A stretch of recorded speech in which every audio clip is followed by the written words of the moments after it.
Olá, meu povo, tudo bem com vocês? Então, boa noite. Estamos iniciando mais um encontro do Roberta de Neve e hoje com a aula de obrigações. A gente ainda tem a aula de direito das famílias, que eu não esqueci, e também a aula de parte geral. A gente ainda tem dois encontros.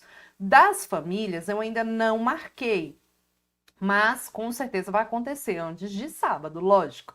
E agora a de parte geral ficou marcada para que dia? Deixa eu minha agenda de papel, porque vocês sabem, né, gente? Que eu sou dessas. Ficou marcada para o dia 21 à noite. Eu vou verificar se eu consigo fazer o nosso evento também de direito das famílias no próprio dia 21, tá?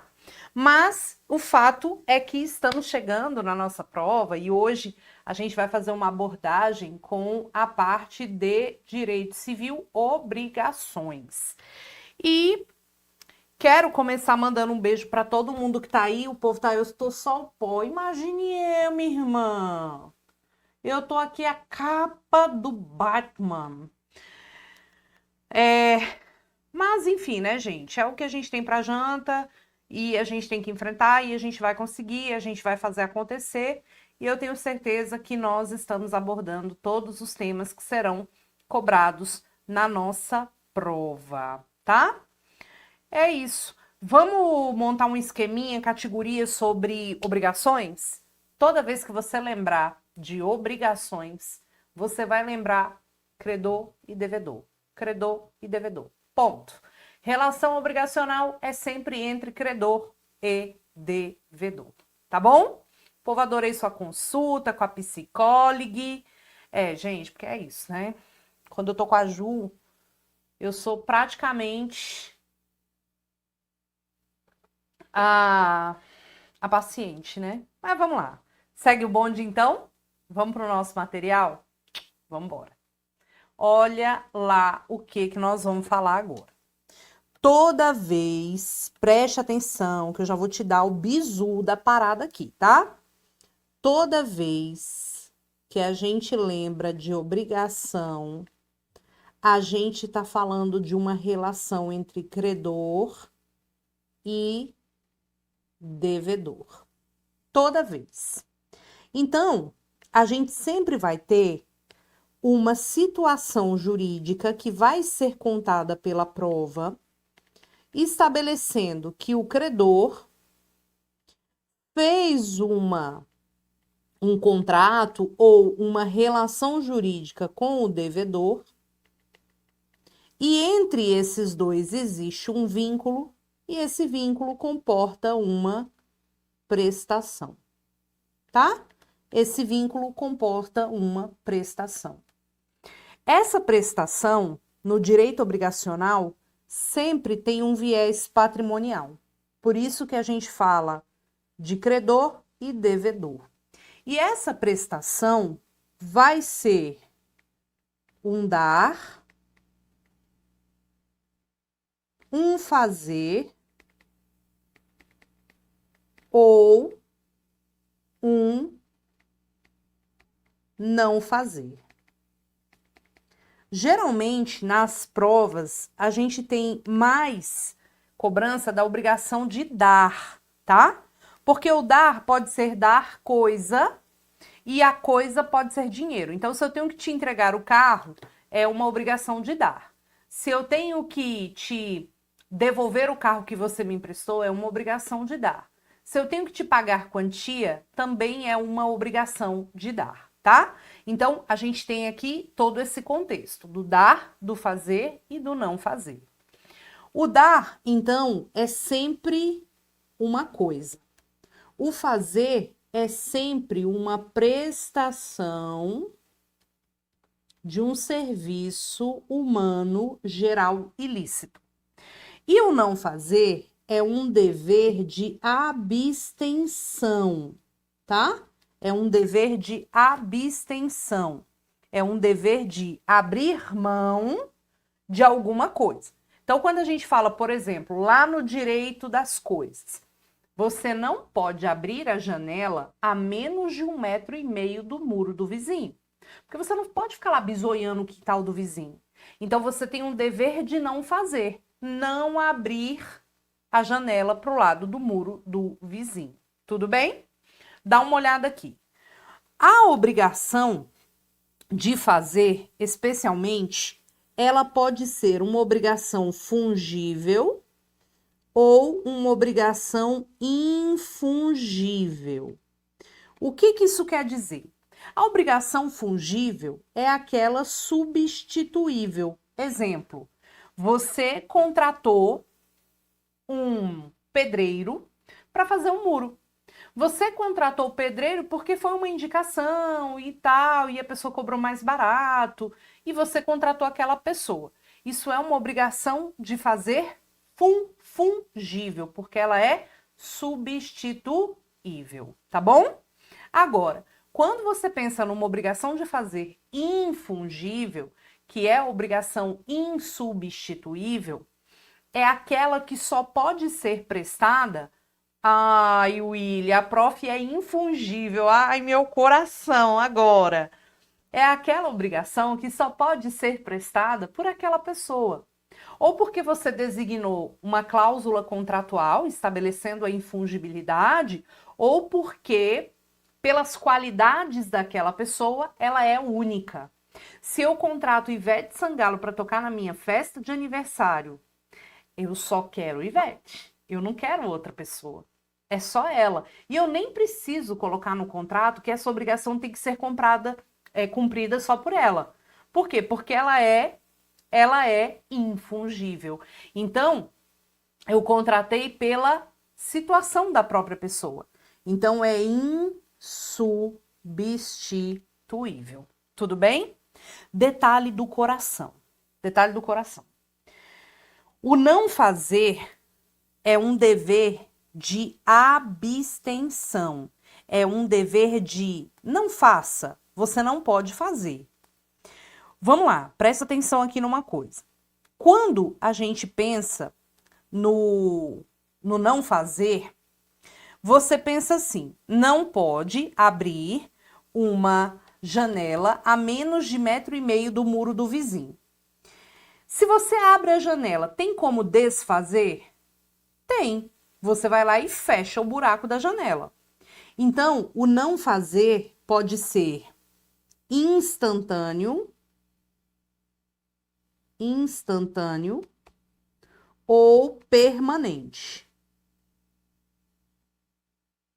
Conforme admita ou não o desfazimento. A instantânea não admite ser desfeita. Não admite desfazer. Exemplo, eu contrato você para trabalhar no meu escritório e eu digo, não revele para ninguém quem são os nossos clientes. Aí você vai lá e conta para os outros quem são os nossos clientes. Você violou um dever de não fazer e não tem como desfazer. Não tem como desfazer, tá? Violou, não tem como desfazer. O permanente é o que admite desfazer, tá? É aquele que admite ser desfeito. Olha que interessante. Eu abro o muro ou eu abro a janela, tem como desfazer. Regra de ouro que eu vou te dar agora. Vamos lá. Prepara o print. Prepara o print. Vamos lá, vamos lá. Regra de ouro. Vamos botar aqui, ó.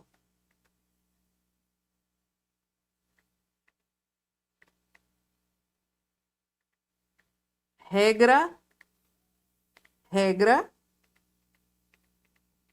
que reluz mais que ouro. Regra de ouro. Prof, regra de ouro. O credor não é obrigado a receber prestação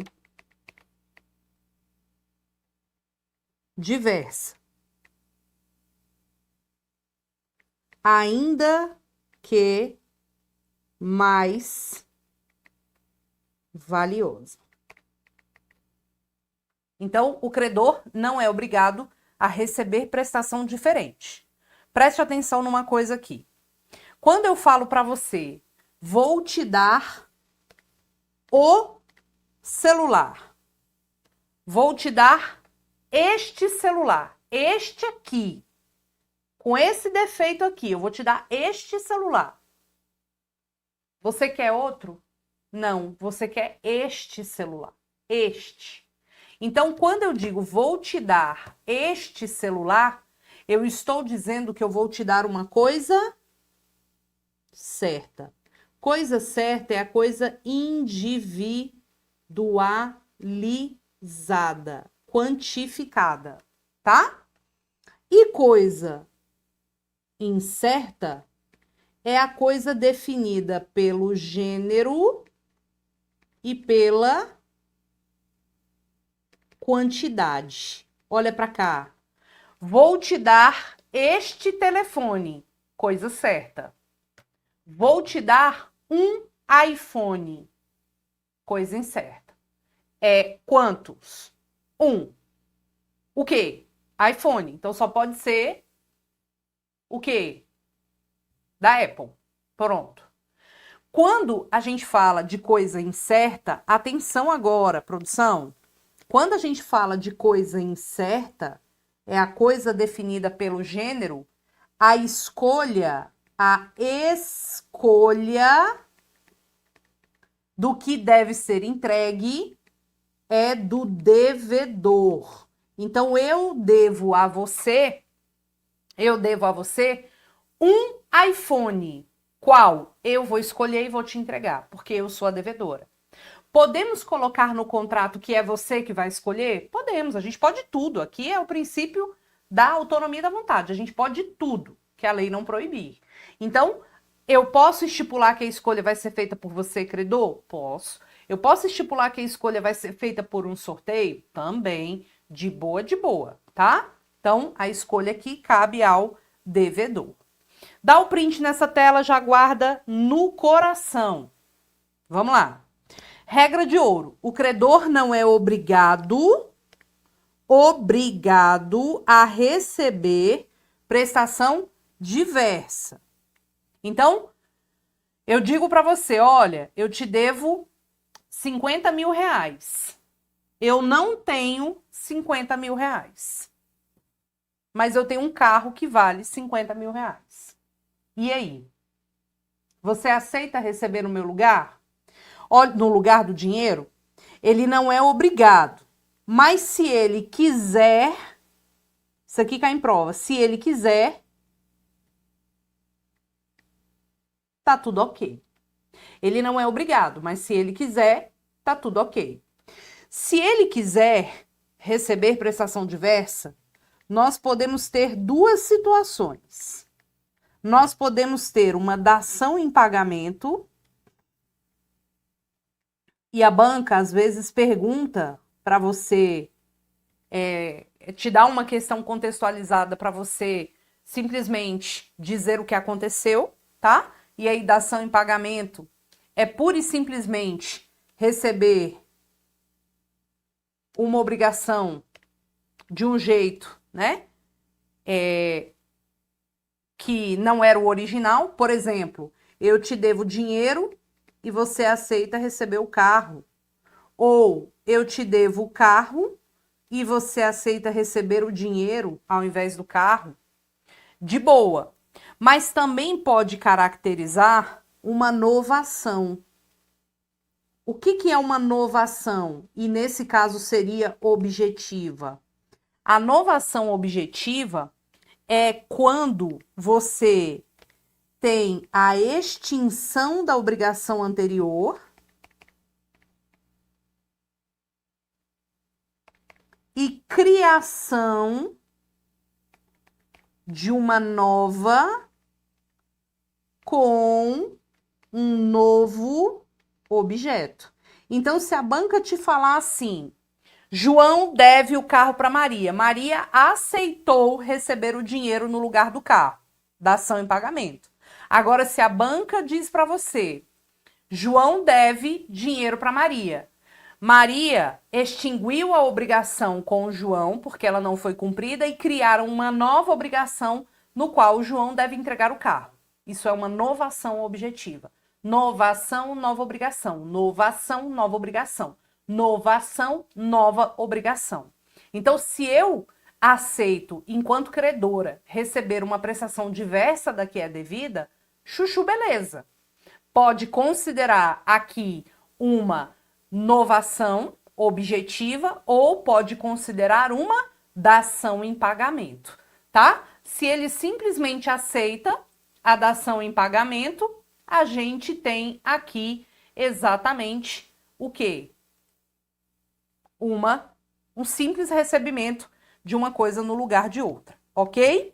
Regra de ouro. Se ele quiser, ele pode. Se a banca te der uma questão assim, pode ser dação em pagamento, como pode ser uma novação objetiva. Lembrando que novação, eu tenho extinção e criação, tá? Pois bem, dá o print. 3, 2, 1. Vamos lá. Uma questão muito cobrada em prova é também assim, ó. Imagina você, e você vai lembrar desse tipo de questão, que o João... Nossa, que letra horrível. Você vai lembrar que o João vendeu o carro para Maria, mediante o pagamento de 50 mil reais no dia 20/5. João se comprometeu a entregar o carro no dia 10/6. Ponto. O que que acontece? Aqui, olha como eu tô chique agora no último, porque agora eu sei usar a régua. Aqui, a gente vai colocar uma linha do tempo para você identificar as ocorrências, tá? Então, olha lá. Vamos colocar uma linha do tempo aqui. Imagina, então, que o contrato foi celebrado dia 20/5. João se comprometeu a entregar o carro no dia 10/6. Preste atenção agora. E aí, meu povo, o que que a gente vai ter aqui? A data do dia 10/6 é chamada de data da tradição. Desse exemplo, a gente vai tirar alguns ensinamentos. Antes da tradição. Depois da tradição, tá vendo? Tradição é o momento de entrega. Eu quero que você tenha cuidado, porque quando a gente fala de propriedade, a propriedade em si só se transmite quando o bem for móvel pela tradição. A gente estudou isso aqui na aula de coisas. E se o bem for imóvel, com o registro. Então, vamos lá. Vamos supor, então, que o contrato aconteceu aqui, no dia 20/5, e o contrato foi assinado... Ficou horrível, né? Torto isso aqui. Então, vamos lá. O contrato foi assinado no dia 20/5. Vamos lá, dia 20/5. E a tradição ficou marcada para o dia 10/6. Nesse período aqui, entre a tradição e o contrato, quem é o dono da coisa? Quem é o dono da coisa? Vamos lá, quem é o dono da coisa? É só você pensar. João vendeu o carro para Maria. Maria já pagou. Então, João é o quê? É devedor, porque ele tem que entregar o carro.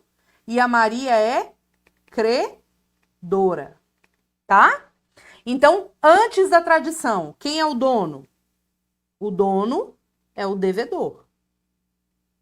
O dono é o João. Suponha que Maria efetuou o pagamento no dia 20/5 e no dia 10/6 deveria acontecer a tradição.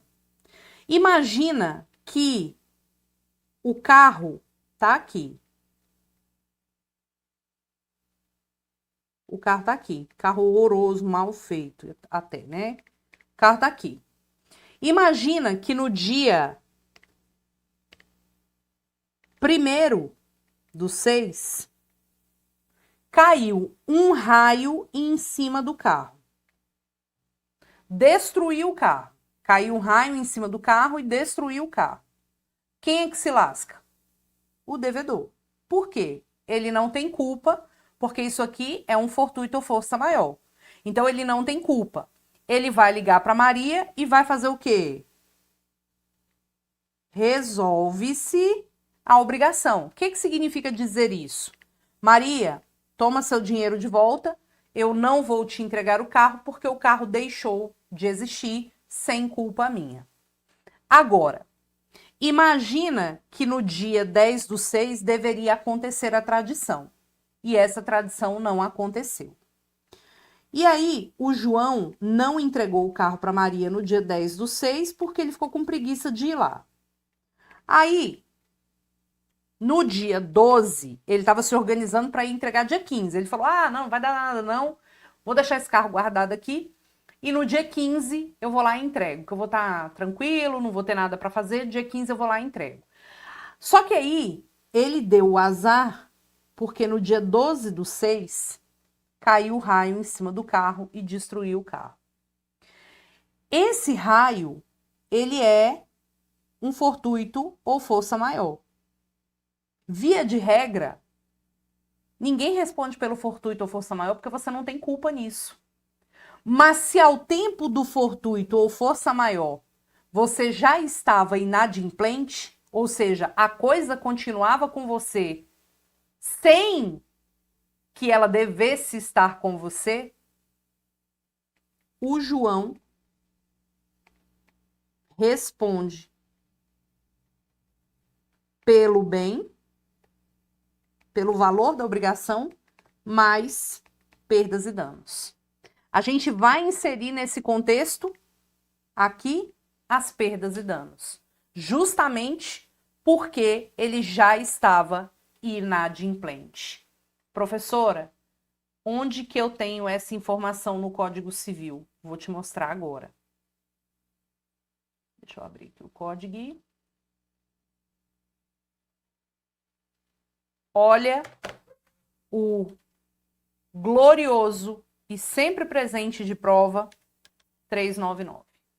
O devedor em mora, mora é o quê? Atraso, responde pela impossibilidade da prestação, embora essa impossibilidade resulte de fortuito ou força maior, se estes ocorrerem durante o atraso, salvo se provar isenção de culpa ou que o dano sobreviria, ainda que a obrigação fosse oportunamente desempenhada. Então, esse artigo diz o seguinte, olha, se o João perdeu o carro, porque o carro foi objeto de um fortuito ou força maior, o carro se perdeu por conta disso, mas se ao tempo ele já estava inadimplente, ele responde, mesmo que ele não tenha tido culpa nisso. A não ser que ele prove que o carro teria se perdido ainda que o sujeito cumprisse a obrigação. Chupa Brasil, tá? Dá o print nessa tela. Aqui a gente tem o artigo 399. Só um detalhe também. Imagina que o João vende o carro para Maria no dia 20/5 por 50 mil reais, tá? Vendeu no dia 20/5 por 50 mil reais. Aí, o que rolou? Rolou que o João ficou de entregar o carro no dia 10/6. Aí, antes do dia 10/6, antes da tradição, o João vende o carro para o José e entrega efetivamente o carro para o José. A Maria, em algum momento, se tornou dona do carro? Não. A Maria pode reivindicar o carro em face do José? Não, porque ela nunca foi dona, porque ela nunca recebeu a tradição. O que eu quero que você leve para sua prova? O simples fato de você pagar por um contrato de compra e venda pela coisa não lhe faz proprietário da coisa. Porque uma coisa é a obrigação, outra coisa é o direito real de propriedade. Uma coisa é a relação entre credor e devedor, outra coisa é a situação de propriedade, que apenas passa a existir quando ocorre a tradição, se o bem for móvel, que é a entrega do bem, ou o registro, se o bem for imóvel. Então, Maria não tem o direito de ir atrás do José para receber o bem, tá? Dá o print nessa tela aí, vamos seguir aqui. Quero fazer um esquema com vocês sobre uma perguntinha básica aqui. Olha para cá. Primeira pergunta. Quem recebe, aliás, quem faz o pagamento? Quem faz o pagamento? Me diga aí. Quem é que faz o pagamento? Me conte. Olha, eu mexendo na minha régua, que eu tô me achando agora que eu aprendi a mexer com isso. Quem faz o pagamento? O que você me diz? E a outra pergunta. Quem recebe o pagamento? Bom, quem é que deve? Quem é que deve pagar? Quem é que deve pagar? Quem é que deve pagar? O devedor, muito bem.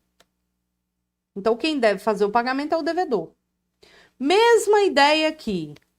Quem é que pode fazer o pagamento? Ora, quem deve fazer o pagamento é o devedor. Mas quem pode fazer o pagamento é um terceiro. Ora, terceiro é quem não é credor nem devedor. Então, eu posso pagar a dívida de uma amiga minha? Posso. Posso chegar e pagar a dívida da Raquel? Posso. Mesmo não tendo nada a ver com a história? Posso. Então, olha só o que eu vou te ensinar.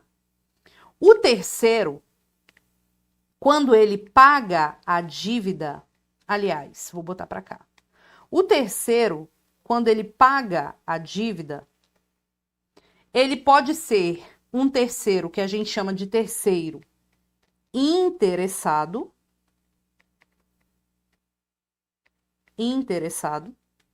ou ele pode ser um terceiro não interessado. Professora, quem é o terceiro interessado? Quem é o terceiro interessado? Terceiro interessado é aquele que pode ser efetivamente atingido pelo não cumprimento da obrigação. Exemplo, o fiador. O fiador, ele é um terceiro interessado. Se o fiador vai lá e paga a dívida, qual vai ser a consequência? O terceiro interessado que paga a dívida. A consequência é que ele será subrogado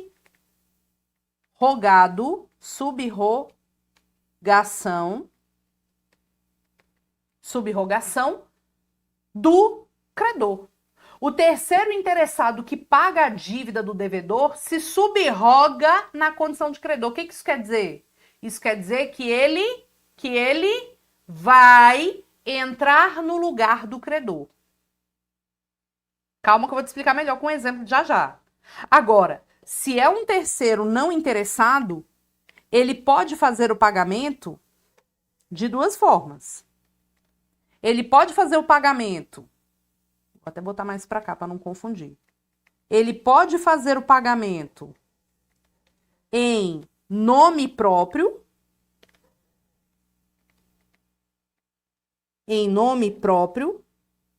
ou seja, o namorado que paga a dívida da namorada ou a namorada que paga a dívida do namorado, a mãe que paga a dívida do filho. Pode fazer em nome próprio, como ele pode fazer em nome do devedor. Então, se, por exemplo, minha mãe paga uma dívida minha e pede o recibo no nome dela, ela tá pagando em nome próprio. Se pede o recibo no meu nome, ela tá pagando em nome do devedor. O que eu vou ter direito aqui? Olha lá.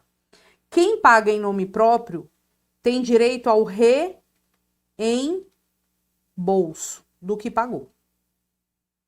Quem paga em nome do devedor não tem direito a nada, porque é como se o devedor tivesse efetuado o pagamento. Agora eu quero que você me diga qual é a diferença entre subrogar e pedir o reembolso. Qual é a diferença entre subrogar e pedir o reembolso? É diferente. E eu vou te dar a diferença agora com um exemplo. Com um exemplo. Você vai preparar para dar o print, porque eu vou apagar o exemplo assim que eu terminar, tá? Então, olha só. Imagina que a Maria emprestou 100 mil reais, ou seja, um contrato de mútuo, para o João. Maria é credora, João é devedor. Quando a Maria emprestou, a Maria virou para o João e falou assim: João, me dê garantias. Me dê garantias de que você vai pagar essa dívida. Aí o João foi lá e entregou o Antônio e o Marcos como fiador 1 e fiador 2. Entregou o fiador 1 e o fiador 2. E ainda deu um relógio em garantia, ou seja, ele fez um penhor. Ele deu garantia fidejussória, fiadores, e deu a garantia real, o penhor, um bem móvel. João não pagou a dívida, de modo que o Antônio, muito preocupado, falou: eu vou pagar. Quando o Antônio disse aqui, eu vou pagar, eu te pergunto, ele é interessado ou não interessado? Ele é interessado. Se ele paga, olha o que ele faz. Ele subroga na condição de credor, ou seja, ele sai da condição de fiador, a Maria que recebeu o pagamento vaza e o Antônio entra no lugar dela, de modo que ele pode se valer das outras garantias, tá vendo? Ele pode se valer do Marcos e ele pode se valer do penhor dado. Então, quando a gente tem a subrogação, a pessoa leva as garantias que foram dadas. Agora, situação diferente seria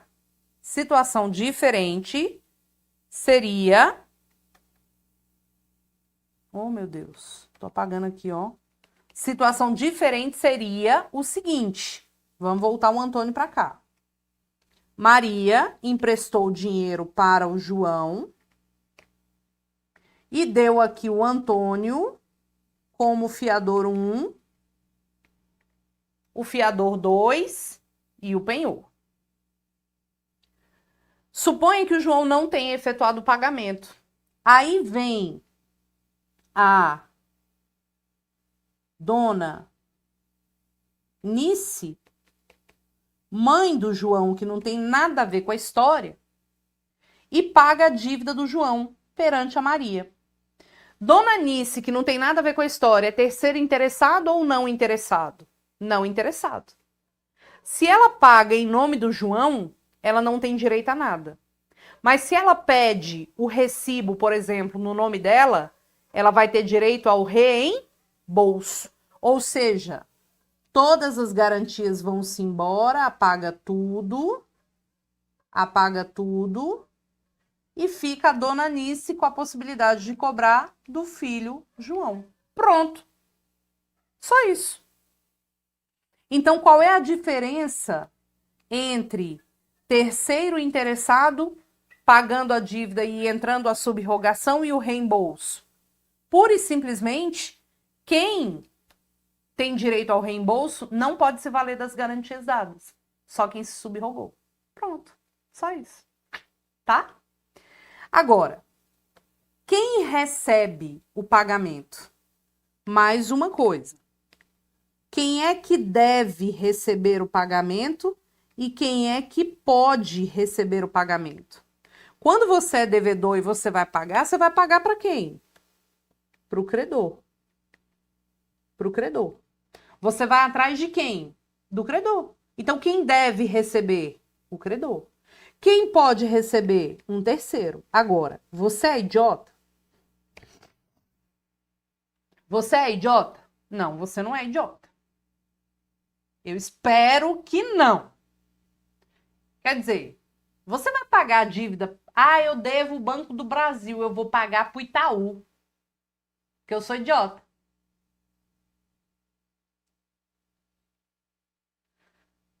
O Itaú é um terceiro nessa relação obrigacional sua aí com o Bradesco.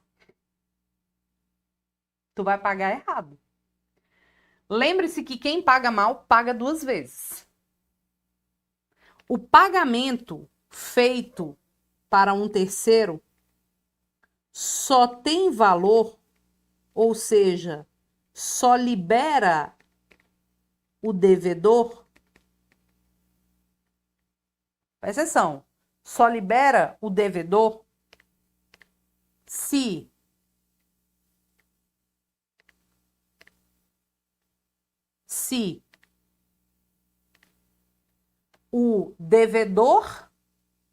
se o devedor provar que se reverteu, que esse pagamento se reverteu a favor do credor ou o próprio credor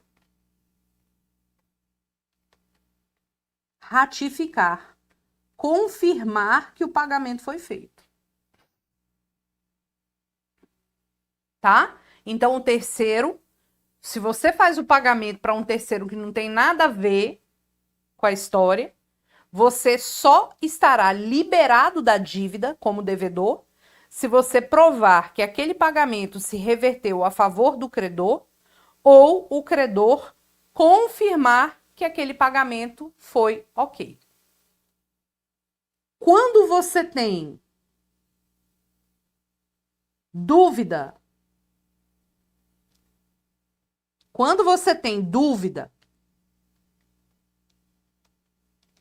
sobre quem deva ser o credor, ou se o credor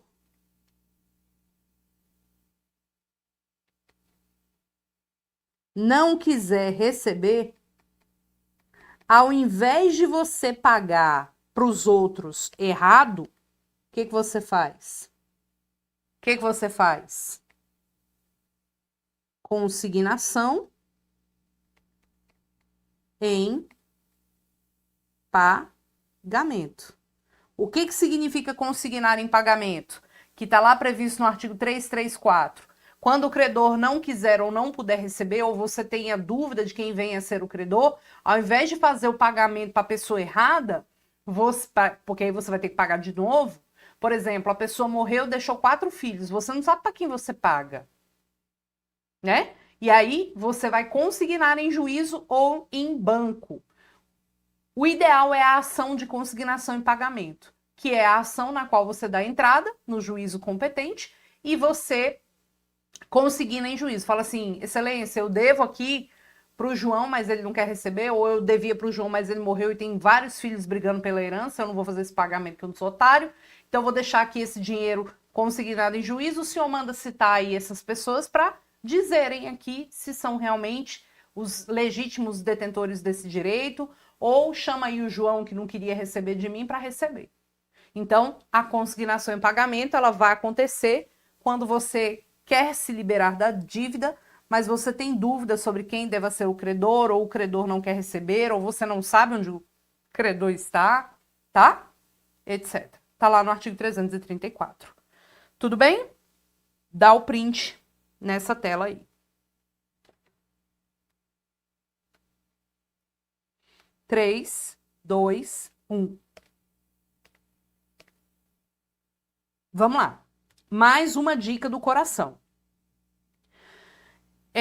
Imagina você que...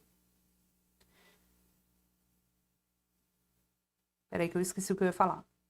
Pronto, lembrei.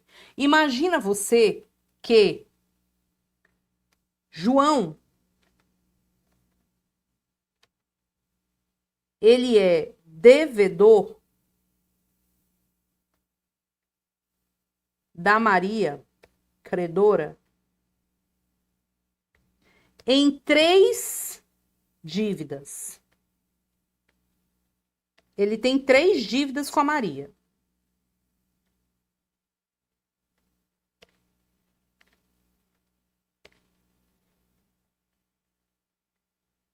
Três dívidas. Uma dívida de... Vou botar aqui, R$500. Uma dívida de R$1.000 e uma dívida de R$2.000. Tá? Todas essas dívidas estão vencidas. Todas as dívidas estão vencidas e não pagas. Imagina que o João chega e fala assim: eu tenho R$500 em mãos para pagar para você, Maria. Só que veja, ele tem 3 dívidas vencidas. Uma dívida de 500, uma dívida de 1.000 e uma dívida de 2.000. E ele tem R$500 na mão. Quando o João vai fazer este pagamento, o que ele tem que fazer? Ele tem que indicar qual ele está pagando. Se ele está pagando, fazendo o pagamento de 500, ele tem que indicar. Se ele está fazendo o pagamento de 1.000, ele tem que indicar que ele está pagando parte da obrigação de 1.000. Se ele está fazendo parte da obrigação, pagando parte da obrigação de 2.000, ele tem que indicar. Quando o devedor precisa indicar o que ele está pagando, o nome disso é imputação do pagamento.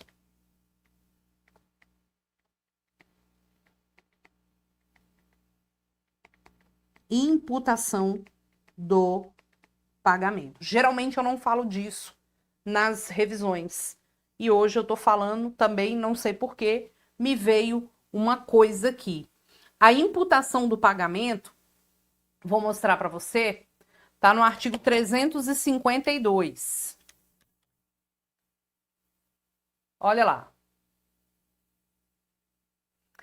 A pessoa obrigada por 2 ou mais débitos da mesma natureza a um só credor, como é o caso, tem o direito de indicar qual deles oferece pagamento, se todos forem líquidos e vencidos. Roberto, e se ele não indicar? E se ele não indicar? Olha o 353. Se ele não indicar, não tendo o devedor declarado qual das dívidas ele quer fazer o pagamento, se aceitar a quitação de uma delas, não terá direito a reclamar contra a imputação feita pelo credor. Quer dizer, se o João não indicar qual que ele está pagando, a Maria vai indicar qual que ela está quitando. Se é integralmente a primeira, ou parcialmente a segunda, ou parcialmente a terceira. Salvo provando haver ele cometido violência ao dolo. Beleza. Agora, havendo capital e juros, o pagamento imputar-se-á primeiro nos juros vencidos, depois no capital, salvo estipulação em contrário, ou se o credor passar a quitação por conta do capital. Então, se eu devo para você o principal e os juros e está tudo atrasado, eu te entregando o dinheiro, primeiro a gente presume que estou pagando os juros, a não ser que eu indique o contrário, tá bom? E se o devedor não fizer a indicação e também o credor não indicar qual que ele está recebendo, A imputação será feita nas dívidas vencidas em primeiro lugar. Se todas forem vencidas no mesmo tempo, será na mais onerosa. Por exemplo, aqui tem os juros maior. Então, olha lá. O João, ele tem que indicar qual que ele está pagando. Se ele não indicar, a Maria indica. Se a Maria não indicar, a gente vai presumir que ele está pagando a que venceu primeiro. Se todas as três vencerem na mesma data, a gente paga a mais onerosa. Aqui tem, por exemplo, juros mais alto. Tudo bem? Dá o print na tela aí e vamos seguir o bonde. Vamos lá. Quando a gente fala, por exemplo, de inadimplemento, vou fazer um esquema bem bacana aqui para você. Quando a gente fala de inadimplemento, o inadimplemento é o não cumprimento da obrigação, tá? Nós temos dois tipos de não cumprimento da obrigação. Agora, o máximo de atenção possível. A banca ama perguntar isso aqui. Nós temos dois tipos de inadimplemento. Quem é que lembra?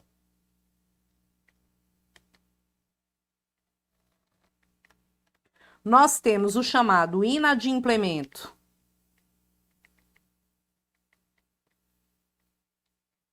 absoluto e o chamado inadimplemento relativo. O inadimplemento absoluto é aquele o qual a obrigação não foi cumprida e nem será mais. Ora, se eu estou falando de inadimplemento é porque a obrigação não foi cumprida. Se eu falo de inadimplemento absoluto é porque a obrigação não foi cumprida e também não será mais. Ou porque o objeto da obrigação pereceu. O que significa dizer que ele pereceu? Se perdeu. Por exemplo, eu tenho que te entregar o carro e capotei o carro, deu PT, não tem mais carro. Zaz. Acabou-se o que era doce. Se perdeu. Inadimplemento absoluto. Veja, inadimplemento absoluto, a obrigação não foi cumprida e não será mais. Tá? Ou porque o objeto se perdeu, ou porque a obrigação é inútil ao credor. Aqui eu gosto daquele exemplo. Contratei a sua empresa para fazer o buffet da minha festa. Aí, no dia da festa, você não apareceu com as comidas que eu comprei. Muita comida.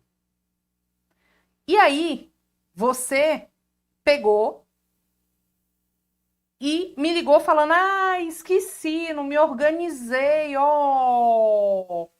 Eu falo, cara, foda-se.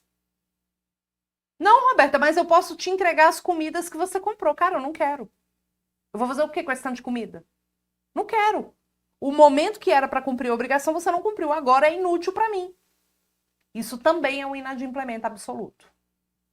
O inadimplemento relativo, por sua vez, é um mero atraso. Você não cumpriu a obrigação na data, mas você pode cumprir depois. Esse atraso é chamado de mora. Tá? Então, quando a gente fala, o devedor está em mora, significa dizer que o devedor está em atraso. Pois muito que bem. O inadimplemento absoluto ou o relativo, eles podem acontecer observando duas situações. Eles podem acontecer, perceba, sem culpa do devedor,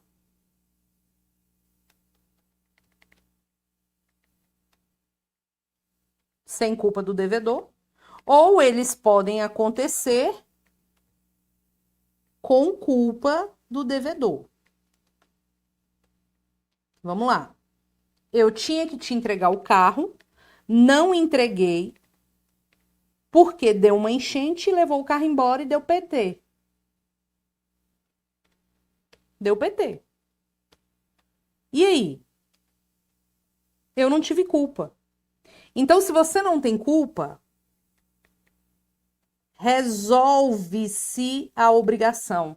Quando a gente fala resolve-se a obrigação, significa dizer: toma o seu dinheiro de volta, vá ser feliz, espero que você encontre outro carro tão bom ou melhor do que o que você ia comprar comigo, porque a chuva levou, não deu para te entregar. Tchau. No atraso, eu tinha que te pagar no dia 10. Só que eu sofri um acidente, fiquei internado 5 dias, não tive como te entregar o carro. Quer dizer, eu atrasei a entrega, mas eu não tive culpa. Então, se é sem culpa, o que eu vou fazer? Resolver a obrigação? Não, isso aqui é só um atraso, dá para cumprir. Então, eu simplesmente vou cumprir a obrigação. Tudo bem? O grande problema é quando tem culpa. Vamos lá. Eu tenho que te entregar o carro. Mas eu mesma fui me despedir do carro, bati o carro, dei PT no carro, a porra toda lá. Com culpa. Aí eu te pergunto, o que você vai fazer? Eu vou simplesmente te devolver o dinheiro? Não, não. Eu vou te dar o dinheiro de volta e ainda te pagar perdas e danos. Porque toda vez que você tem culpa, perdas e danos na área. Veja que aqui não tem como você exigir mais o cumprimento da obrigação. Eu não quero mais as comidas, eu não quero mais o carro, porque não tem mais o carro. Eu vou querer perdas e danos. Toda vez que tem culpa, você pede perdas e danos. Agora, se o inadimplemento é relativo, o que você vai exigir? Se for um atraso culposo, você vai exigir o cumprimento da obrigação, óbvio, porque a obrigação ainda pode ser cumprida, mais perdas e danos. Você sempre vai meter as perdas e danos quando o sujeito não cumpre a obrigação por culpa dele. Só que eu quero que você entenda aqui que perdas e danos, preste atenção aqui. Perdas e danos não são percas e danos não, viu? Perdas e danos constitui o lucro cessante, que é o que você deixou de ganhar, e o dano emergente. Isso aqui caiu recentemente. O lucro cessante e o dano emergente. O lucro cessante é o que você deixou de lucrar. E o dano emergente é o que você efetivamente perdeu. Ok? O que você efetivamente perdeu. Então, você pode cobrar. Agora, olha a sacada aqui. Se eu contrato com você... Aliás, se eu compro o seu carro, eu sou Uber, eu compro o seu carro e eu pago para você o carro. Você fica de me entregar o carro no dia 10. Chegou o dia 10, você não entregou o carro. Pô, vou ficar sem trabalhar, vou ficar sem ganhar meu dinheiro. Eu vou ajuizar uma ação contra você e aí eu vou ter que provar para o juiz quanto que eu deixei de ganhar. Vou ter que mostrar quais eram os meus lucros diários anteriores. Vou ter que provar o dano. Eu vou ter que provar para o juiz qual o valor das minhas perdas e danos. Ah, juiz, eu deixei de lucrar 30 mil reais. Eu tenho que provar que eu deixei de lucrar 30 mil reais. Só que para facilitar a minha vida, eu posso. No próprio contrato, eu não sou obrigada. No próprio contrato, eu posso trazer uma prévia fixação dessas perdas e danos. Eu posso colocar no contrato uma prévia fixação das perdas e danos. O nome disso é cláusula penal, que não tem nada a ver com direito penal. Cláusula penal é uma prévia fixação nos contratos do valor das perdas e danos caso ocorra o inadimplemento. Então, eu posso colocar uma cláusula dizendo assim, olhe, Se você não me entregar o carro na data, você vai me dever uma multa de 30 mil reais. Ponto. Aí quando eu for ajuizar a ação para te cobrar a multa, porque você não vai me pagar voluntariamente, muito possivelmente, quando eu for ajuizar a ação para cobrar essa multa, rapaz, eu não preciso provar dano nenhum. Já facilita a minha vida. Já está previsto lá. Pá! 30 mil. Então, o que que constitui a cláusula penal? A cláusula penal, vou colocar aqui,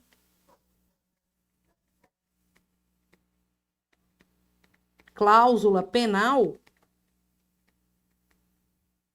é, na verdade, pessoal, uma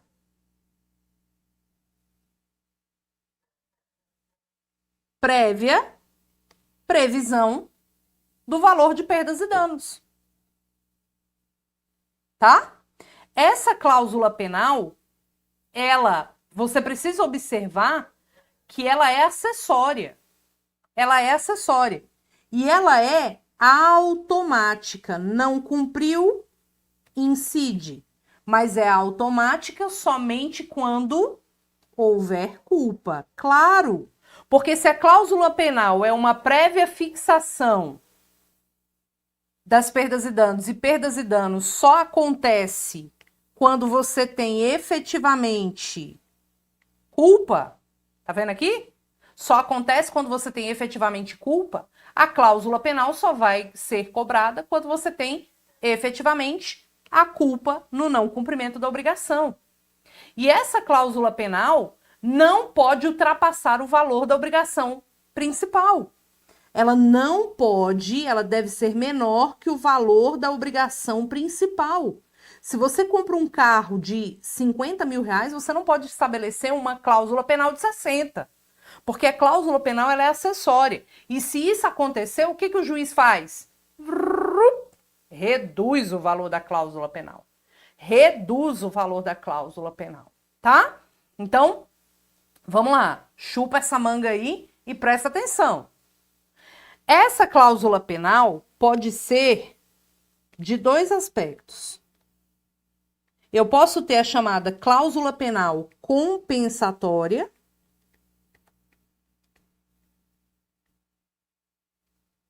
Cláusula penal compensatória. E eu tenho a cláusula penal moratória. Aí a banca gosta de perguntar assim: qual é o nome da cláusula penal estipulada para caso de inadimplemento absoluto? Olha como é fácil. Cláusula penal moratória é para o caso de mora. E cláusula penal compensatória é para o caso de inadimplemento absoluto. Vou te fazer uma pergunta.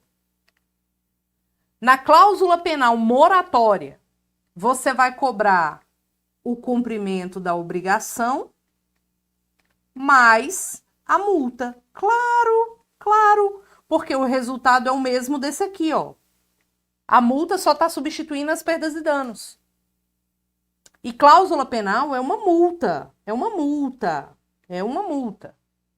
A cláusula penal compensatória, você só vai cobrar a multa, porque é essa situação igual a essa daqui. Não tem como exigir o cumprimento da obrigação junto com uma cláusula penal compensatória. Mas, professora, isso é bom porque eu não preciso comprovar em juízo. Mas será que tem algum lado ruim essa história? Tem. Porque quando você fixa a cláusula penal, você só pode cobrar indenização suplementar, ou seja, se o seu prejuízo for maior que o da cláusula penal, você só pode cobrar indenização suplementar se constar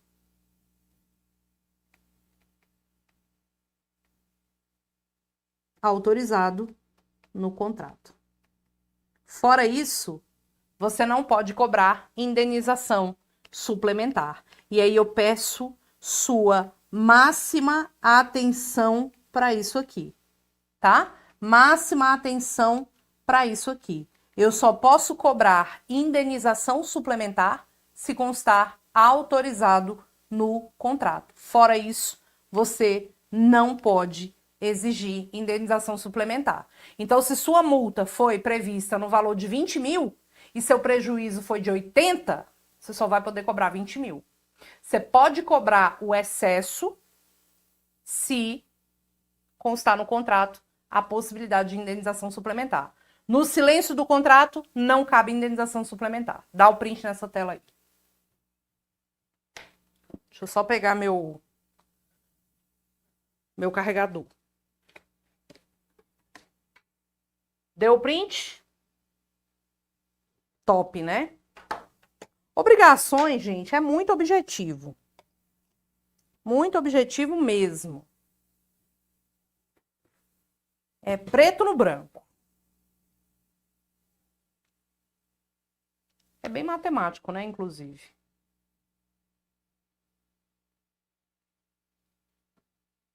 Vamos seguir o bonde? Botei meu celular aqui para carregar.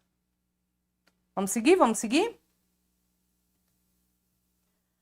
Bom, vou te contar uma história agora em relação à obrigação de dar.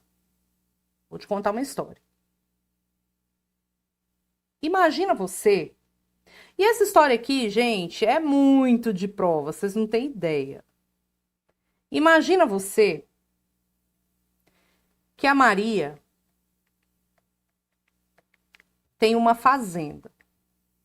Aqui, vou fazer aqui uma área diferente. Maria é dona da fazenda. Essa fazenda tem lá a casa, né? Bonitinha. Aí tem lá um monte de coisa de fazenda. Tem lá as árvores, que tem frutos, né? Tem lá os animais da fazenda. Te contando uma história. Só que aí vem a Lorena. Vamos botar as professoras, né? Vamos lá. Patrícia é a proprietária da fazenda. Então, ela é a dona da fazenda. Vem a Lorena e ocupa a fazenda. Se a Lorena ocupa a fazenda, a Lorena é o quê? Possuidora. Lorena pode ser uma possuidora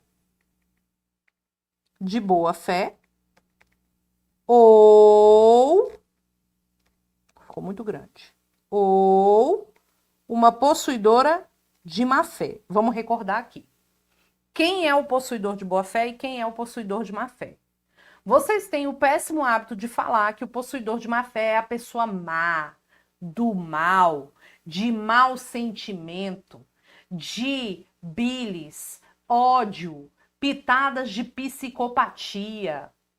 É mau sentimento, é mal com atraso, como nosso Barroso já elegantemente xingou, né, em plenário, outro ministro. E aí, vocês têm esse hábito. Não, o possuidor de má fé não é uma pessoa horrível do mal, né? Não é bilis, não é ódio, não é mal com atraso. Na verdade, o possuidor de má fé é aquele possuidor que, ó, tem uma pulguinha atrás da orelha, porque ele não ignora os vícios. Ele pode ser a pessoa que realmente invadiu a fazenda, ou ele pode ser a pessoa que comprou a fazenda de alguém e depois o verdadeiro dono citou o cara e falando, meu filho, vaza daí que essa fazenda é minha. Por mais que ele acredite que realmente ele tem o legítimo direito, tem uma pulga implantada atrás da orelha dele. O possuidor de boa fé, por sua vez, é aquele que ignora os vícios, né? Ele ignora os vícios. Ele tá ali, ó, telelê, paz e amor. Aí, Eu te pergunto, imagina que a Lorena está na fazenda por autorização da Patrícia. E a Lorena fez nessa fazenda aqui benfeitorias. Ela construiu um muro de contenção, porque estava ameaçando ruir o barranco aqui do lado. Ela construiu uma passagem aqui asfaltada para sair da fazenda. Ela colocou cerca nos animais. Ela fez um laguinho para os patos. Ela construiu uma piscina. Ela colocou aqui embaixo das árvores uns banquinhos para o pessoal sentar. Ela trocou o telhado. Ela trocou a porta. Ela fez uma janela maior. Ela fez um monte de benfeitorias. Tá? Quando a Lorena for devolver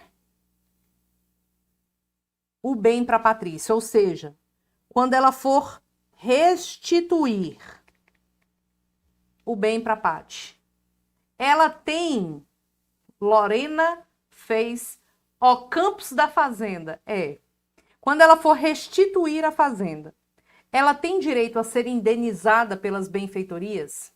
Ou seja, quando Patrícia for recuperar a fazenda, ela tem que pagar as benfeitorias que a Lorena fez? O que você me diz? Me conte, me conte. Vamos lá. Olha só. Aqui, eu te pergunto. Se a Lorena está de má fé, quais as benfeitorias que ela pode fazer?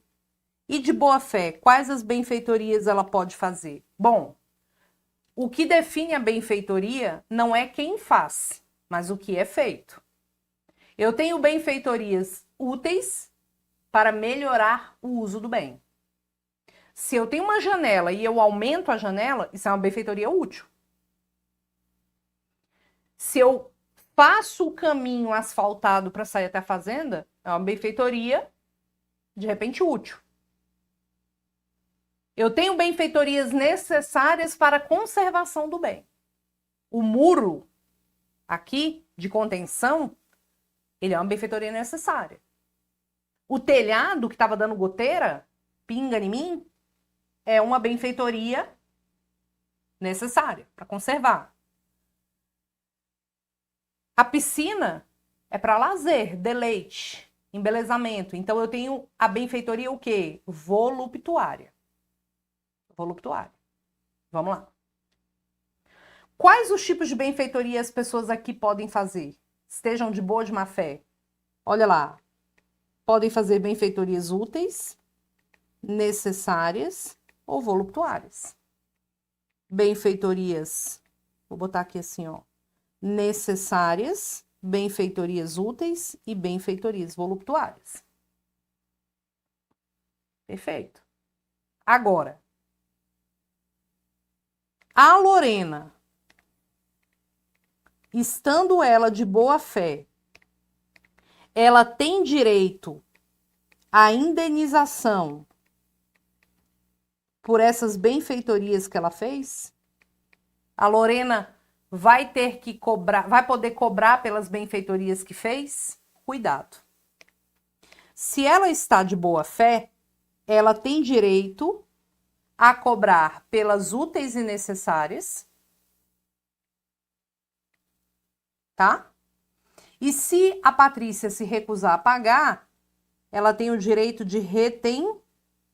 O que é o direito de retenção? Ela fecha a fazenda e só deixa a Patrícia entrar quando a Patrícia pagar. E ela tem direito à voluptuária. Só que a voluptuária não dá o direito de retenção. Mas se a Patrícia não pagar,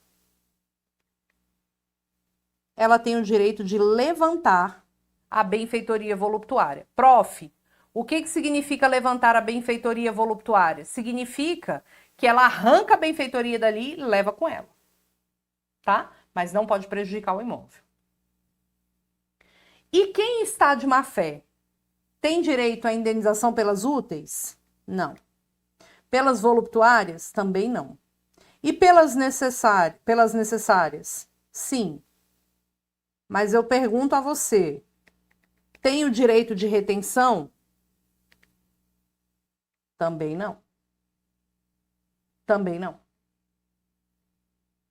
Então, vai poder cobrar pela necessária, mas sem o direito de retenção. Aliás, eu vou fazer o V aqui, verdinho para você. Para facilitar. Ok? Aí eu te pergunto, qual o valor que a Patrícia vai considerar para indenizar a Lorena? Quando o possuidor de boa-fé, a gente considera o valor atual. Ou seja, se houve uma valorização, a gente considera a valorização. Se o sujeito está de má-fé, a gente quer o valor menor.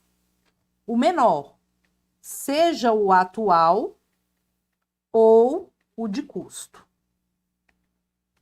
O que for menor. Tá? Só que você tem que ter cuidado, porque em relação à locação, não é essa regra do Código Civil que a gente aplica. Não é. Não é, não é, não é.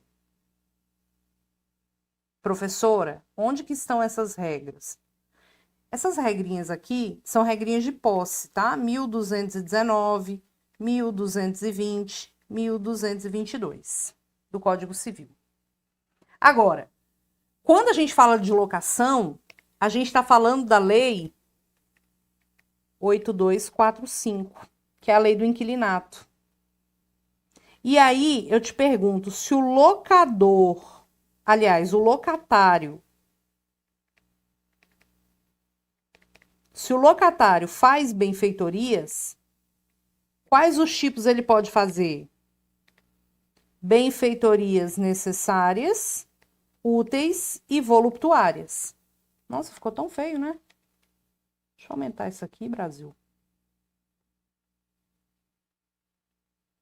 Ele pode, o locatário, fazer benfeitorias necessárias, úteis e voluptuárias. Só que pela lei do inquilinato, lá no artigo, salvo engano, 35 e 36, o sujeito locatário tem o direito a ser indenizado pelo locador, presta atenção, tem direito a ser indenizado pelo locador no que tange a benfeitorias necessárias,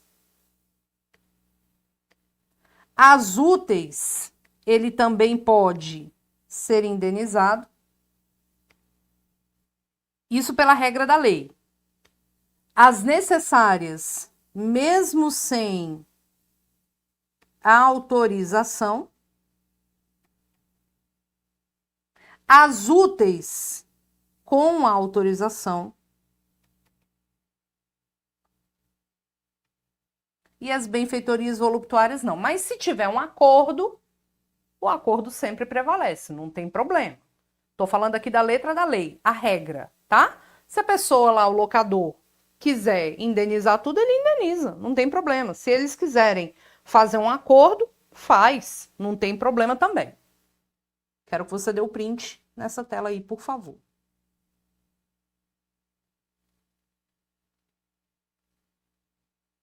Tá? 3, 2, 1. Imagina você que o João, olha o tanto de caso que a gente está comentando, tô ficando doida já, que a gente está comentando na aula de obrigações. Olha que sensacional. Top, né? Dá uma olhada aqui. Aliás, me dá 3 minutinhos só para buscar uma água para mim, que minha água acabou. Não sai daí, 3 minutinhos.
Pronto, voltei.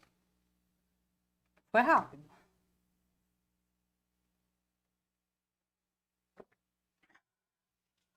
Professora, aula de sucessões hoje. Foi uma gravação, né? Então não fica mesmo. Tá na matriz do curso. Pois muito que bem. Vamos lá.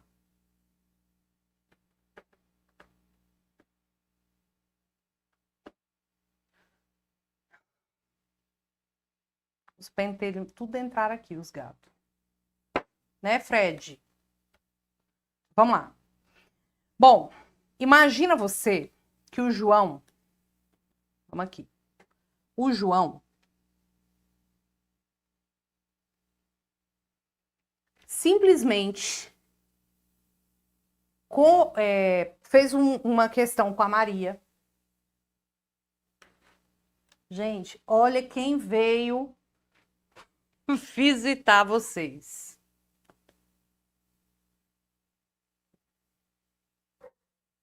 Fred. Não, agora você fica quieta aqui, porque mamãe tem que trabalhar, tá? Filha, seu olhinho tá muito machucadinho. Tem que cuidar do neném. Pois bem, vamos lá.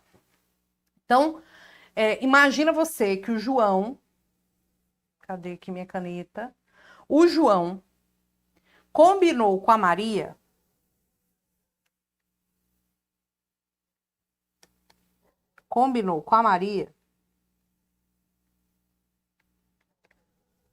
Quer dizer, João é devedor, Maria é credora. O João combinou com a Maria de entregar para Maria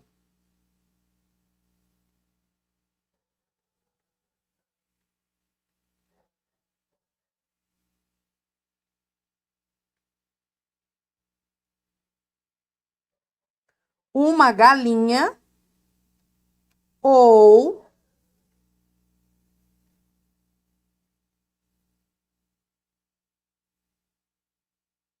o gato. Tá? Uma galinha ou o gato. Ele combinou de fazer a entrega dessa obrigação. Toda vez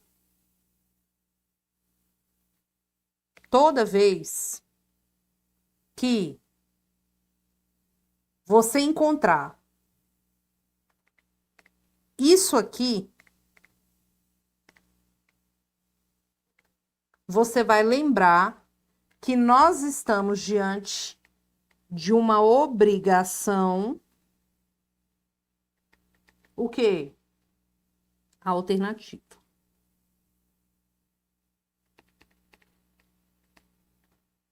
Na obrigação alternativa, quem vai escolher o que será objeto de cumprimento, o que será efetivamente entregue, é o devedor. A escolha é do devedor. Então, quem vai escolher se vai ser uma galinha ou o gato é o devedor. É o devedor que escolhe. É ele que define o que vai ser objeto de cumprimento da obrigação.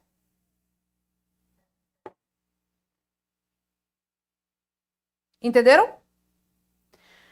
Cai na prova sim. A escolha pode ser deferida ao credor? Pode. Pode, tranquilamente. A escolha pode ser deferida ao credor. Não tem problema nenhum. Nenhum. Mas tem que constar no contrato. Por quê? No silêncio, a gente vai atribuir a escolha ao devedor. Agora, imagina você que a escolha deva ser feita, na verdade, por um ano. Eles se comprometeram por um ano a entregar uma galinha ou um gatinho todo dia 10 de todos os meses. Todo dia 10 de todos os meses. Aí eu te pergunto, precisa ele definir a escolha todos os meses, Fred? Menino, que unha é... Tamanho da unha. Precisa ele definir a escolha todos os dias, todos os meses? Vamos lá. Imagina você que ele estabeleça...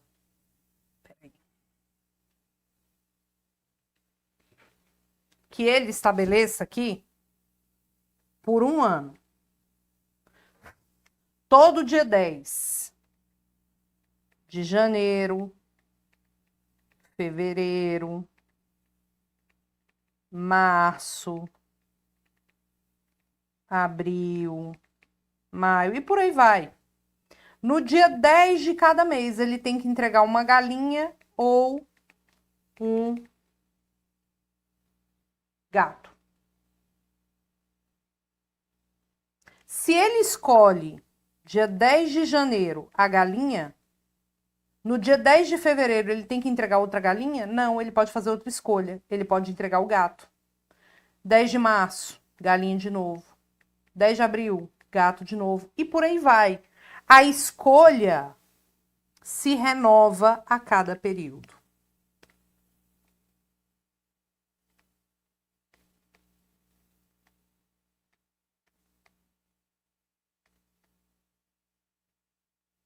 Agora, é a galinha ou o gato. Eu não posso entregar um porco, por exemplo. Um cachorro, por exemplo. Tudo bem? Dá o print nessa tela aí.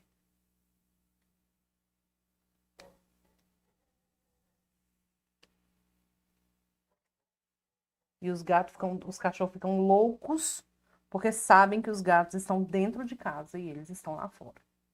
Mas se eu deixar todo mundo aqui dentro, destrói minha casa inteira, né? Porque são 5 gatos. Não, até eu já perdi as contas. 4 gatos e 5 cachorros.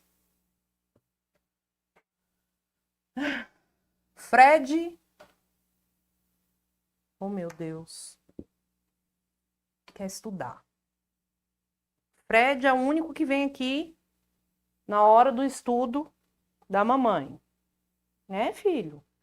Quem tem gato laranja sabe o tanto que eles são danados. Mas também o tanto que são carinhosos. Esse bichinho aqui, gente, se deixar, ele fica atrás de mim o tempo inteiro. E quando eu saio de perto, é uma choradeira, mamãe. Né, filho? Agora o outro ali, eu tenho 2 pretinhos, o Chiquinho e a Amora. Esse aqui que é o Fred e o Pablo, que é o branco. Tá explorando a casa. Agora esse aqui fica aqui em cima de mim o tempo inteiro. Tá nem aí pra hora do Brasil. E os cachorros tudo vira-lata, gente, ali. Atrás. É a Cleitinha, o Juninho, a Kiki, o Tilico, Piquirito, Tirulipo, ficou com os nomes assim, e o Bob. Vamos lá. Deixa eu te contar uma história. A banca sempre cobra. Sempre cobra. Obrigação divisível, indivisível e solidariedade. Você só vai pensar nessas coisas quando houver pluralidade de credores e ou devedores. Se não, nem se preocupa com isso. Dá uma olhada aqui no material. Imagina você, vou pegar bem minha régua e vou dividir aqui.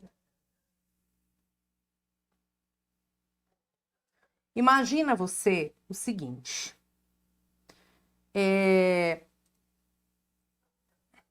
Você lembra o que é bem divisível e o que é bem indivisível, não lembra? Lembra, claro.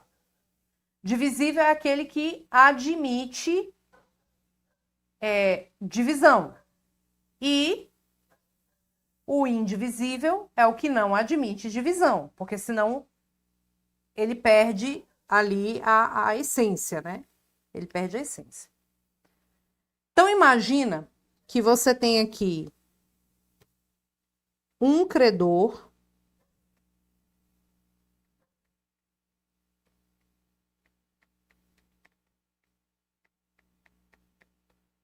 três devedores.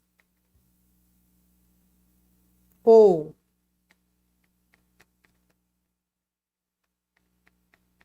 três credores e um devedor. Presta atenção agora.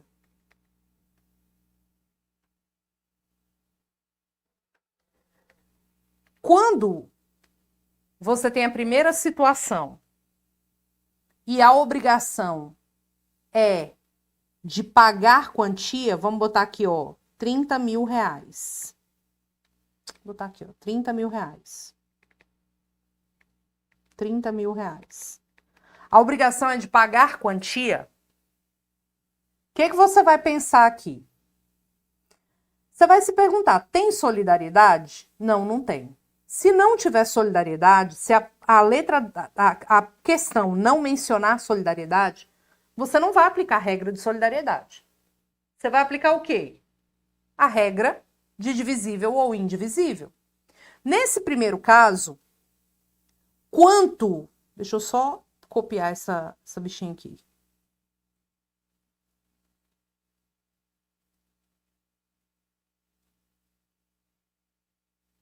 Para facilitar minha vida, né, gente?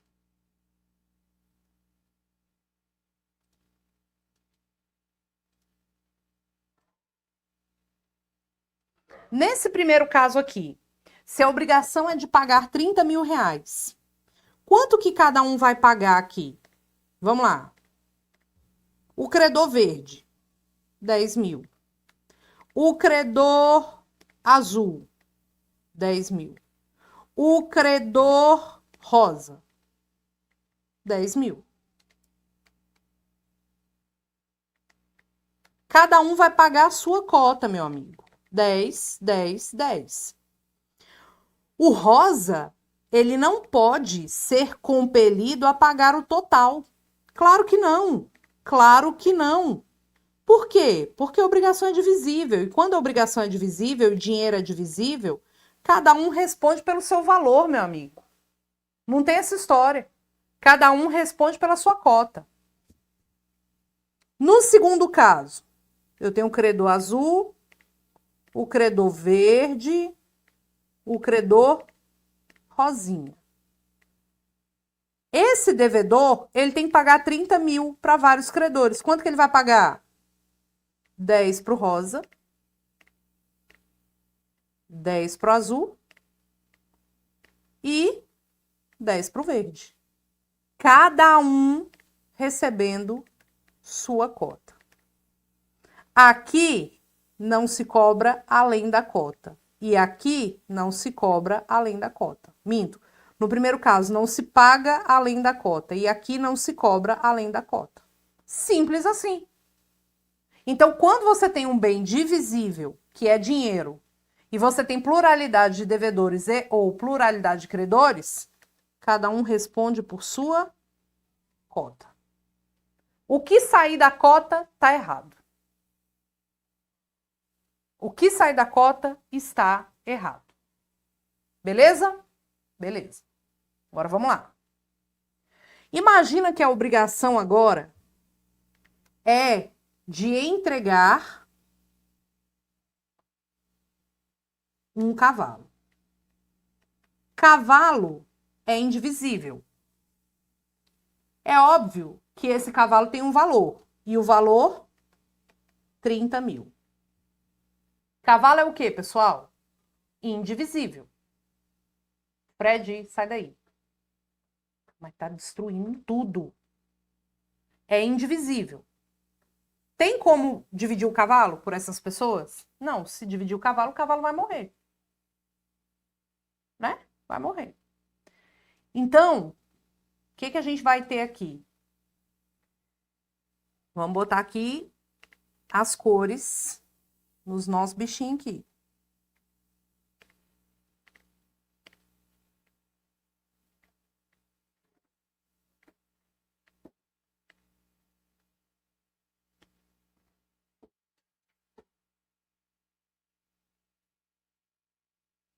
Olha só.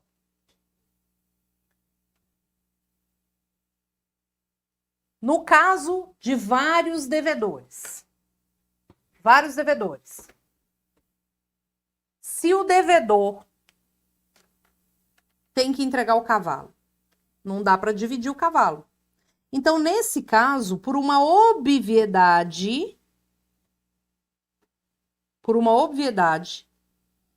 ele poderá exigir o cavalo, perdão aqui pelo desenho errado, ele poderá exigir o cavalo de qualquer um.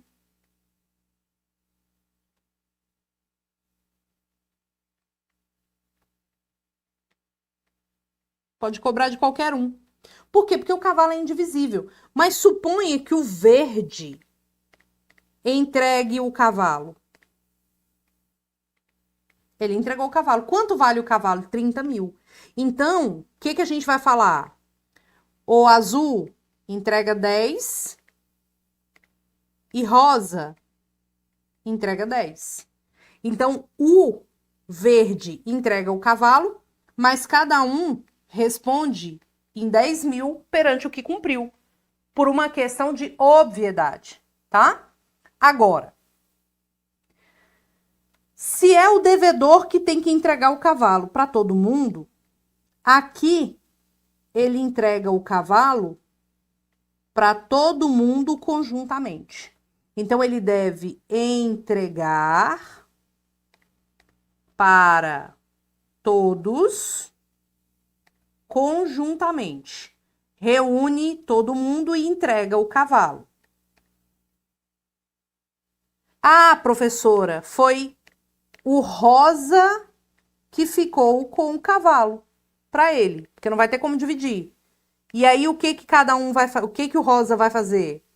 O rosa vai indenizar o azul em 10 e indenizar o verde em 10. 10 e 10. 10 e 10.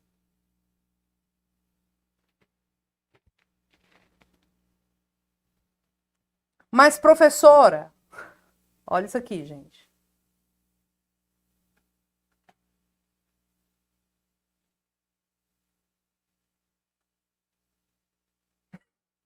Mas, professora, eu posso entregar para um somente? A ideia é que não. Você só pode entregar para um somente, o gato entrando na parede. Você só pode entregar para um somente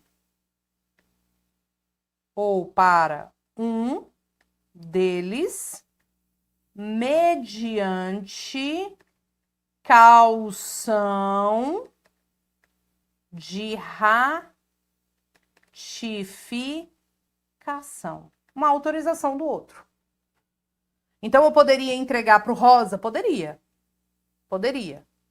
Mas, se tivesse autorização dos demais, do azul e do verde. Fora isso, nada feito. Dá o print nessa tela. Aqui a gente não falou de solidariedade. Não falamos de solidariedade. Por quê? Deu print? 3, 2, 1. Porque se rolasse a tal da solidariedade,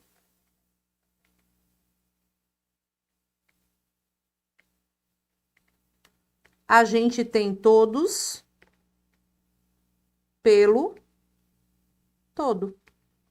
A gente tem todos pelo todo. Então, de modo que, imagina aqui, ó.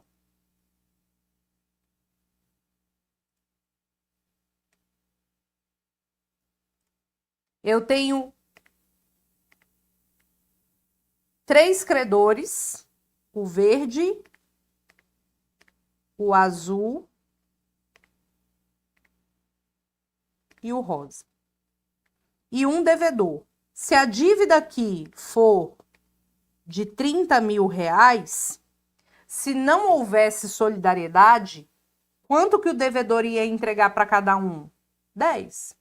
Mas se houver solidariedade, qualquer um deles pode receber o todo.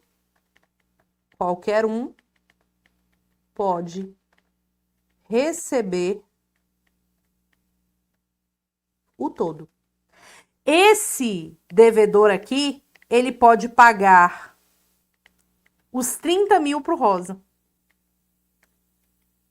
Se não houvesse solidariedade, ele não poderia. Mas havendo solidariedade, ele pode pagar os 30 mil para o Rosa. Aí o Rosa vai o quê? Indenizar os outros em 10. E essa mesma regra se aplica se fosse o cavalo. Se não houvesse solidariedade, eu só poderia mexer com o valor de cota. Mas como existe solidariedade, eu não vou mexer só com cota, eu vou mexer com todo. É todos pelo todo. De igual sorte, imagina se fosse isso aqui, ó.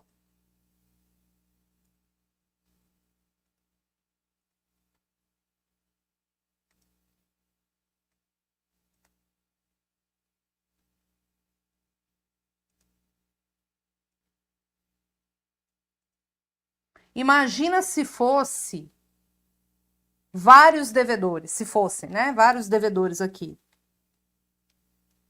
Esse credor, ele pode escolher de quem cobrar o todo. Então, ele pode cobrar do verde, por exemplo, do azul, por exemplo, do rosa, por exemplo, e é o todo. Ou os 30 mil, ou o cavalo inteiro. Olha que sensacional. Pode cobrar o cavalo inteiro, por exemplo. O dinheiro todo, por exemplo. Imagina você que o credor ajuizou a ação contra o devedor verde. Ele vai lá e ajuiza a ação contra o devedor verde. Significa que ele renunciou os outros? Significa isso? Não. Ajuizar a ação contra um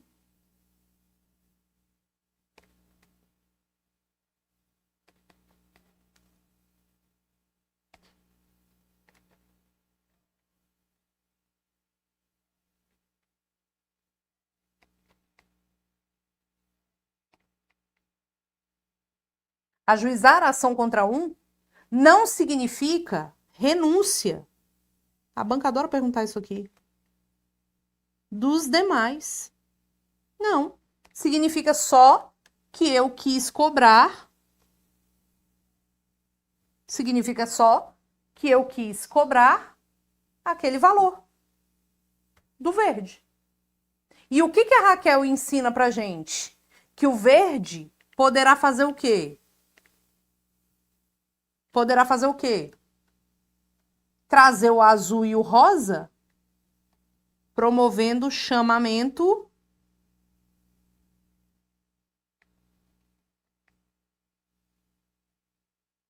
ao processo. Chamamento ao processo. Então, cuidado. A solidariedade é todos pelo todo. Só que tem um detalhe. A solidariedade não se presume. Ela sempre decorre da lei ou da vontade das partes, que podem, por exemplo, instituir no contrato uma solidariedade. Entenderam? Então, quando a banca trouxer uma questão para você, nunca enfie solidariedade onde não tem solidariedade.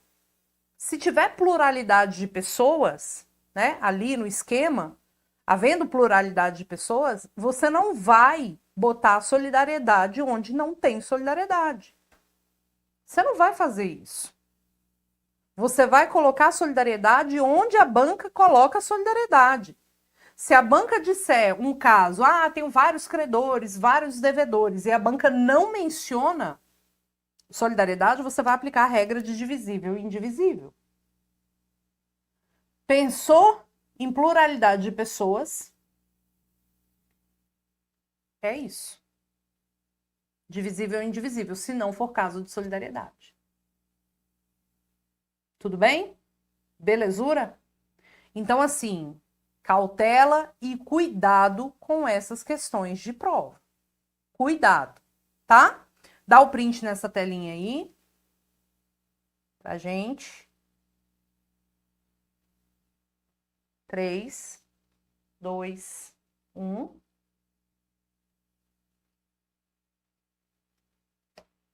E dá o print também nessa telinha aqui da solidariedade.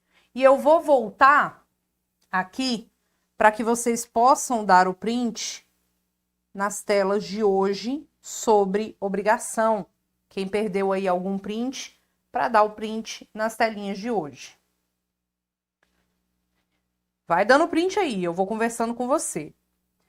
Vou postar no meu Instagram, @prof. Roberta Queiroz, o dia que nós vamos entrar com o direito das famílias.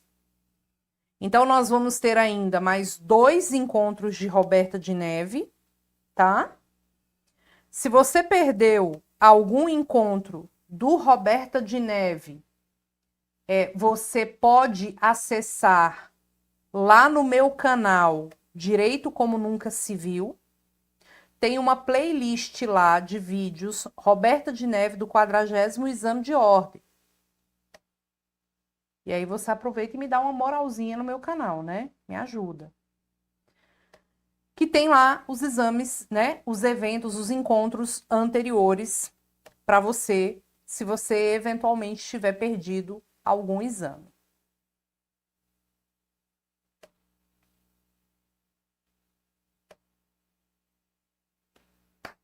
E é isso. Então, a gente tem mais 2 encontros de Roberta de Neve, a parte geral e a parte de direito das famílias, que a gente vai conversar.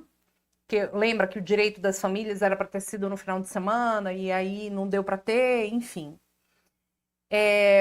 Vou avisar lá no meu Insta, @prof. Roberta Queiroz.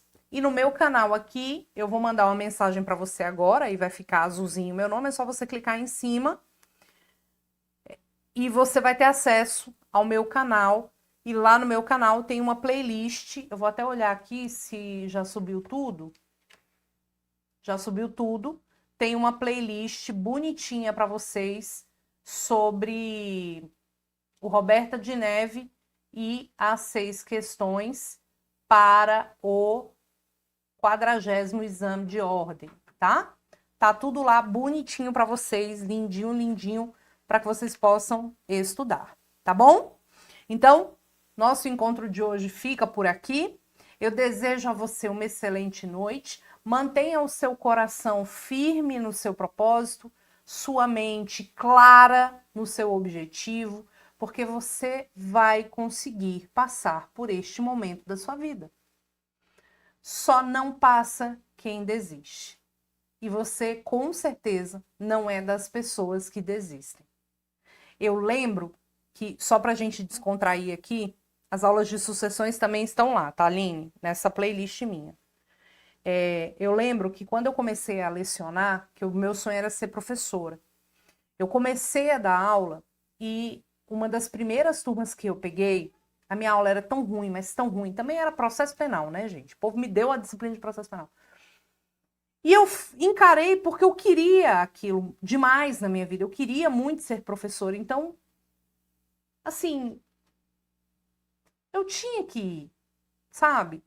E aí, essa turma fez um abaixo-assinado e me tirou. Isso foi lá em 2006, salvo engano. Essa turma fez um abaixo-assinado e me tirou. E eu fiquei muito mal com aquilo, porque um professor sofrer um abaixo-assinado para ser retirado de uma turma é muito ruim. É muito ruim. É um sentimento assim que eu não sei nem explicar. E eu lembro que nesse dia, a aula era numa quarta-feira de manhã. E aí, nesse dia, eu cheguei para lecionar e a coordenadora foi atrás de mim e falou: Ó, Roberto, o pessoal fez um abaixo-assinado, pediu para trocar, não gostaram muito de você. Eu falei: tá, tudo bem, fazer o quê, né? Eu chorei muito. E aí eu falei: eu não vou dar mais aula, não, isso não é para mim, não. Só que aí, Na época eu era casada, meu marido virou para mim e falou assim, meu ex-marido, você não vai desistir. É o seu sonho, é a sua vontade. Então, assim, por que você vai desistir? Não, quem não gostar, que se lixe. Você vai continuar. Tudo bem que eu não continuei naquela turma porque o pessoal fez o abaixo-assinado, mas eu continuei insistindo na minha vontade de dar aula e eu tinha outras turmas de Direito Civil e Processo Civil. Para quem está começando, você não tem como escolher muitas matérias, né? E aí eu fiquei. E eu insisti. E eu me dediquei tanto a esse ofício, mas tanto, que hoje eu entro aqui nas aulas ao vivo, nas aulas online, nos outros cursos que eu leciono, nas aulas presenciais, eu entro de uma forma tão sublime que eu nem preciso preparar a aula antes de entrar. Porque está tão enraizado no meu coração, na minha alma, que eu faço com tanto amor para vocês, e que eu estudo muito aqui, tudo cheio de livro aqui, que eu acho que você sente o amor que eu passo na aula para você. Mas isso tudo só aconteceu, eu só consegui chegar aqui hoje e estar aqui hoje, dia 19 de março, às 23 horas, lecionando para você, porque eu não desisti lá em 2006. Se eu tivesse desistido, certamente eu seria uma pessoa frustrada, porque eu não estaria fazendo uma coisa que eu mais amo na vida, que é dar aula, e você não estaria comigo aqui. De repente teria outro professor, até melhor do que eu, mas eu não estaria aqui. Onde eu estaria? Estaria divulgando, certamente, como eu faço hoje, mas não estaria lecionando. E não receberia, na entrega de carteira aqui da OAB-DF, quando eu estou presente, cada abraço com o maior amor do mundo dos meus alunos e das minhas alunas que recebem a carteira aqui no DF. Então acredita em você, confia, vai dar certo. É só você não desistir, jamais. Tá bom? Estamos combinados? Um beijo para você. Fica com Deus. Acredite, acredite que o que é seu vai chegar nas suas mãos. Eu confio nisso. Beijo, meus amores. Fiquem com Deus. Amo muito vocês, tá? Vocês fazem parte da minha vida e dos meus dias. Um beijo enorme. Na paz do Senhor. Segue o bonde, porque tua vitória tá chegando. Tchau, gente. Beijo.